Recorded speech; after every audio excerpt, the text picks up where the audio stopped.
Salut, Charlie Pop pour CarPop et aujourd'hui j'ai de la misère avec le soleil, il s'en va tout le temps, mais en tout cas, c'est pas ça qui est important. Aujourd'hui, on va régler une question que Chevrolet a lancée avec sa nouvelle Corvette. Qu'est-ce qui est meilleur, la Corvette ou la Ferrari 458?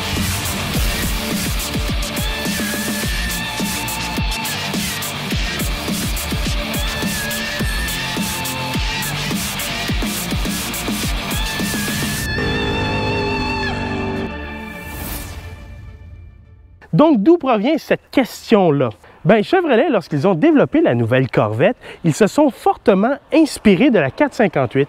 En fait, c'était la voiture cible. Ils voulaient que la nouvelle Corvette égalise la 458, autant au niveau plaisir que performance. Et donc, résultat, bien, on se retrouve aujourd'hui avec un débat. Qu'est-ce qui est meilleur? La voiture qui l'a inspiré ou la voiture qui a suivi?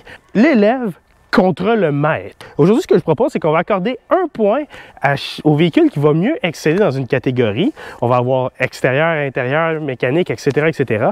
Donc, on va accorder des points en fonction de ça. Et au final, on va déterminer qui est le gagnant. Donc, comme vous vous disiez, une journée de tournage, dans le fond, où j'avais 3 véhicules à filmer, ben mon micro est décédé. Mais la bonne nouvelle, c'est que je vais être capable de vous amener un contenu de qualité malgré tout grâce à mon micro d'ordinateur. Donc, débutons par l'extérieur. La Ferrari 458 est arrivée en 2009 avec une ligne qui était très innovatrice, un design qui était vraiment joli et qui vieillit excessivement bien. La voiture n'a pas pris une ride, elle a toujours l'air moderne. C'est vraiment une très belle voiture et qui fait encore couler beaucoup d'encre aujourd'hui en termes de design. De son côté, la Corvette arrive avec une approche plus traditionnelle, plus carrée.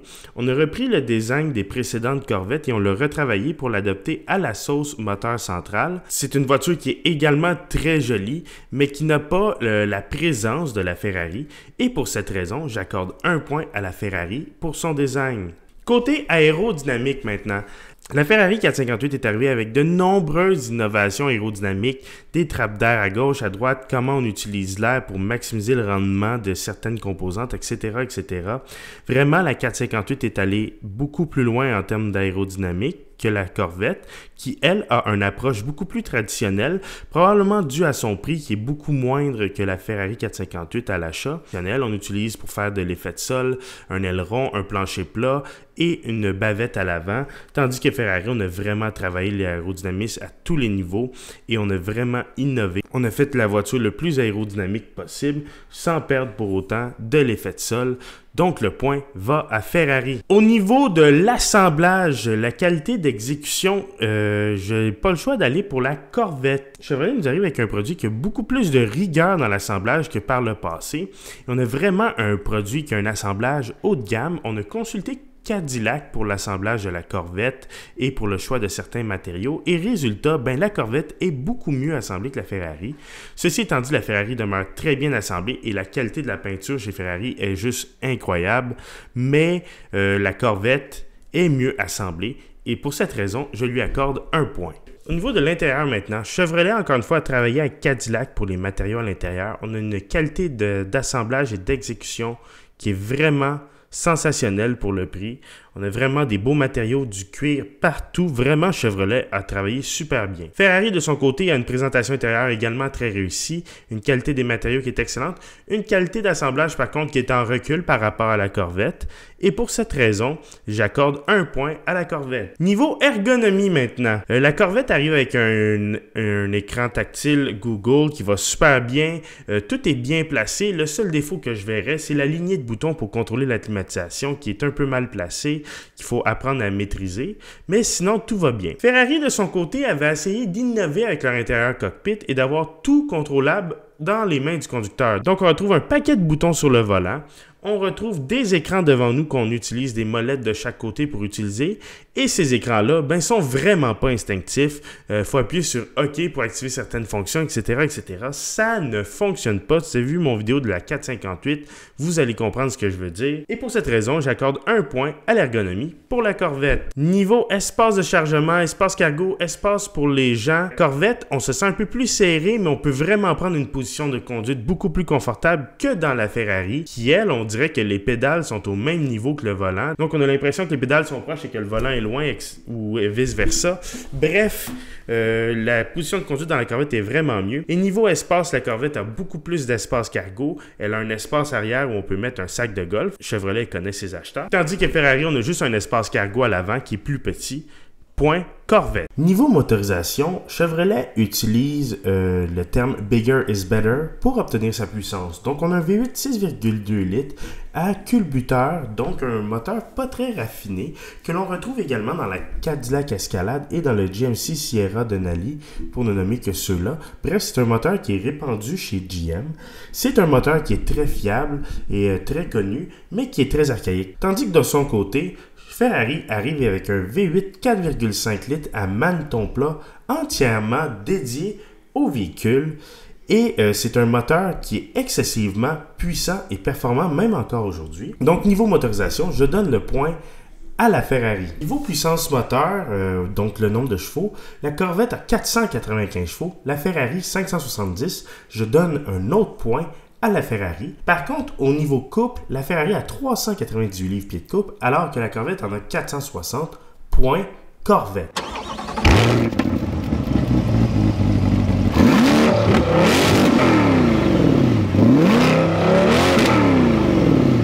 Niveau son, la Corvette a un son très américain. Ça sonne comme un bon vieux V8 américain. C'est très agréable.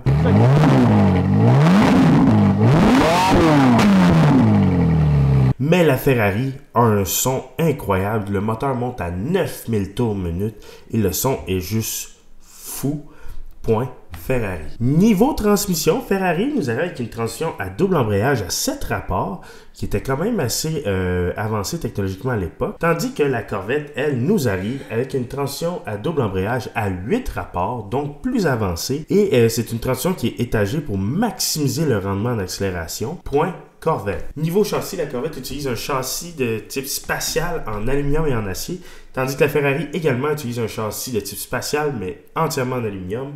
Niveau carrosserie, les deux véhicules ont une carrosserie en matériaux composites. Niveau poids, une fois que les deux voitures sont en état de marche, la Ferrari pèse environ 1485 kg, alors que la Corvette en pèse 1613. Point Ferrari. Niveau suspension, les deux véhicules ont une suspension multibras à l'arrière et à double triangulation à l'avant. Les deux ont des amortisseurs adaptatifs, donc aucun point accordé pour aucun des véhicules. Et niveau freinage, la Ferrari vient d'origine avec des freins en carbone céramique qui freinent énormément, c'est impressionnant. Tandis que la Corvette, elle, utilise des freins plutôt conventionnels. L'avantage est pour Ferrari au niveau des performances, mais au niveau des coûts d'entretien, la Corvette est à son avantage, donc j'accorde aucun point pour aucun des deux véhicules. Et parlons-en justement de la fiabilité et des coûts d'entretien. La Ferrari a des coûts d'entretien qui sont plus élevés que la Corvette, mais a su démontrer une excellente fiabilité jusqu'à ce jour. On a très peu de problèmes sur les Ferrari 458. De son côté, les coûts des pièces chez Corvette est beaucoup moins élevé que chez Ferrari. Par contre, on a eu quelques petits problèmes à gauche, à droite, à date. Ceci étant dit, on ne sait pas encore pour le long terme, mais en général, une Corvette, ça demeure fiable. Donc, pour l'instant, on ne peut pas donner de points pour cette catégorie. Avant d'aller en essai routier, et ça, mon micro fonctionne encore, donc il n'y a pas de problème, on va parler performance. Faut pas oublier que les données de performance que j'ai ici datent de 2009 pour la Ferrari 458, puisque cette dernière est sortie en 2009, et que depuis, les technologies des pneus ont avancé, et donc, résultat, les nouvelles jantes pneumatiques ont augmenté le niveau de performance de la voiture. Donc, niveau 0-100, on annonce un 0-100 en 3,4 secondes pour la Ferrari 458 contre 2,9 pour la Corvette. Ceci étant dit, le 2,9 de la Corvette, les gens le disent, c'est très difficile de le faire. Il faut des conditions idéales et il faut enlever le premier pied. Donc, la voiture roule déjà pour le premier pied. Donc, ça compte pas vraiment. On est plus autour de 3,4, 3,5 secondes. La 458 aussi, 3,4 secondes. Avec les pneus modernes, on peut peut-être faire 3, 3,2. Mais on est dans ces eaux-là dans les deux cas. Donc, égalité, aucun point accordé. Quart de mille, 10,8 secondes pour la 458, 11,1 pour la Corvette. Encore une fois, c'est des chiffres très optimistes. Vous allez dans les deux cas être autour de 11,3-11,5 secondes, ce qui demeure excessivement rapide. Encore une fois, égalité, aucun point accordé. G latéraux, 1,08 G pour la Ferrari 458, 1,11 pour la Corvette C8. Je vous rappelle que la 458 a des pneus d'il y a 15 ans. Donc, on va être à peu près dans les mêmes eaux que des pneus modernes, peut-être même plus rapides. Mais encore une fois, c'est trop proche. Sincèrement, pour avoir conduit les deux, c'était tellement similaire que aucun point accordé. Freinage, 100 km/h 0, 33 mètres pour la 458, 32 pour la Corvette. Encore une fois, les pneus viennent jouer. Avec des pneus modernes, on peut peut-être baisser ça à 32, 31, même 30 mètres. Donc, je vais encore une fois donner égalité, donc aucun point accordé. Et quand on regarde ce tableau-là, c'est là qu'on réalise que Chevrolet visait vraiment la 458. On voit vraiment des chiffres excessivement proches. Vraiment, Chevrolet a pointé la 458 et c'était vraiment son objectif. Maintenant, on s'en va en essai routier. Conduire la Corvette C8, conduire la Ferrari 458. Niveau visibilité, la Corvette, on a des fenêtres beaucoup plus petites, beaucoup moins hautes.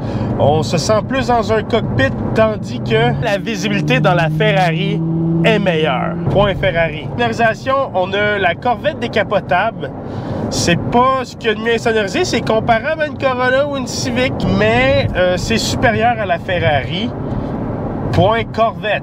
Niveau conduite de tous les jours, le V8 6,2 litres de la Corvette répond mieux à la conduite de tous les jours et la transmission est plus douce, mieux adaptée à la vie de tous les jours, tandis que le moteur de la Ferrari est plus vocal, moins coupleux, je dirais un peu moins utilisable pour la vie de tous les jours. On a plus l'impression que le moteur de la Corvette est mieux adapté et la transmission de la Corvette est beaucoup plus douce, donc je donne le point à la Corvette. Suspension, la Corvette est beaucoup plus douce, plus civilisée, on sent moins les bosses, tandis que la Ferrari, niveau confort, c'est plus sec, on sent plus la route. C'est une voiture qui est plus raide et que la suspension va moins s'assouplir lorsqu'on la met en mode conduite de tous les jours. Et donc, pour cette raison, je donne le point à la Corvette. Au chapitre du plaisir de conduite, c'est se sentir spécial pour la vie de tous les jours. Par contre, la Ferrari l'emporte haut la main. C'est une voiture qui est bruyante, qui fait sentir sa présence, que même dans la direction, on sent qu'elle est toujours prête à réagir. Tandis que la Corvette, on n'a pas l'impression d'être au volant d'une voiture sport nécessairement. C'est plus civilisé, c'est mieux insonorisé, c'est plus confortable. On se sent pas vraiment dans une voiture spéciale en conduite de tous les jours. Point Ferrari. En termes de plaisir en ligne droite, la Corvette est très excitante, le son est vraiment agréable. On a un gros son de V8 américain. Dit que la Ferrari, elle sonne beaucoup mieux que la Corvette. Vraiment beaucoup mieux. Et pour cette raison-là, je lui donne le point. C'était pas comparable là-dessus. Niveau transmission à l'accélération également, la Ferrari, on appuie sur la palette, c'est immédiat, c'est tout de suite. La transmission de la Corvette est très rapide. Les palettes répondent bien. On a un petit délai en mode piste. Point Ferrari. Niveau tenue de route, la Corvette cale énormément la route. La direction est rapide, lourde, précise, mais on ne sent pas la route. Tandis que la Ferrari, premièrement, elle est beaucoup plus excitante au niveau de la tenue de route. Et ensuite, c'est une voiture qui communique beaucoup plus, la direction est plus rapide et elle nous met beaucoup plus en confiance et elle est beaucoup plus excitante.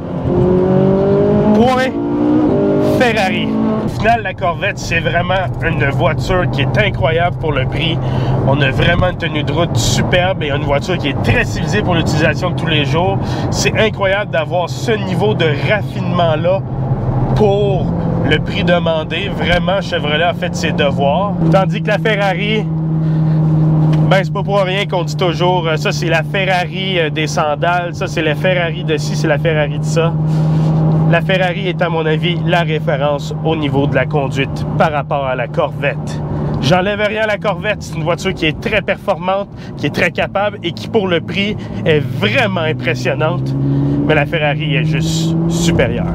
Donc, après cet essai routier, on voit que la Ferrari a pu remonter la pente et on se retrouve avec un score de 12-10 en faveur de la 458. Mais maintenant, on va parler prix, dépréciation, etc., etc.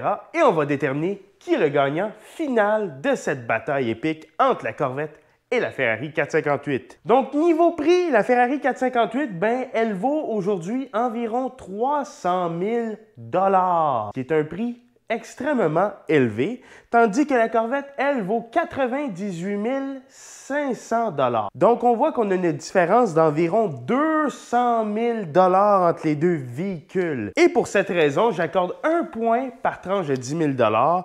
Donc, la Corvette est rendue à 30 points. Maintenant, on va parler dépréciation. La 458 a une dépréciation de 0%. Donc, vous la payez 300 000 $ neuve et aujourd'hui, elle vaut 300 000 $. Comment ça? Ben, les Ferrari 458 avaient déprécié, mais autour de 2020, on a réalisé l'importance de ce modèle-là pour la marque et les prix ont remonté. Et aujourd'hui, pour une usure normale, vous allez payer 300 000 et vous allez même payer plus cher pour une bien entretenue ou une qui n'a pas de kilométrage que le prix original. De son côté, la Corvette C8, toutes les versions incluses, on approche déjà le 150 000 unités produites depuis 2020, ce qui en fait une voiture qui est beaucoup moins rare et qui s'annonce pour être beaucoup moins rare que même les précédentes générations de Corvette. Donc, on peut s'attendre à une dépréciation majeure au fil du temps.